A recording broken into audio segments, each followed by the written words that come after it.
Delta மாவட்டங்களில் மழையால் சேதமடைந்த பயிர்களை கணக்கிட்டு உரிய நிவாரணம் வழங்க வேண்டும் என்று எதிர்க்கட்சித் தலைவர் எடப்பாடி பழனிசாமி வலியுறுத்தியுள்ளார். சேலம் மாவட்டம் ஓமலூரில் செய்தியாளர்களை சந்தித்த அவர், நாகை, திருவாரூர், மயிலாடுதுறை உள்ளிட்ட மாவட்டங்களில் அறுவடைக்கு தயாராக இருந்த பயிர்கள் மழையால் நனைந்து வீணாகிவிட்டதாக தெரிவித்தார். டெல்டா மாவட்டத்தில்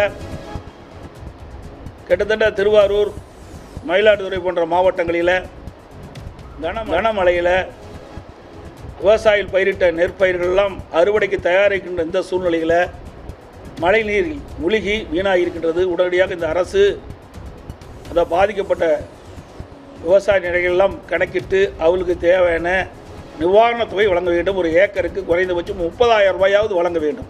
பனிக்காலம் என்பதால் 22% வரை ஈரப்பதம் கொண்ட நெல்லையும் அரசு கொள்முதல் செய்ய வேண்டும் என்று எடப்பாடி பழனிசாமி வலியுறுத்தியிருக்கிறார். மேலும் பாஜக மாநில தலைவர் மாற்றப்பட்டால் தேர்தலில் அந்த கட்சியுடன் அதிமுக கூட்டணி அமைக்குமா என்ற கேள்விக்கு, கூட்டணி பற்றி தேர்தல் நேரத்தில் மட்டுமே முடிவு செய்யப்படும்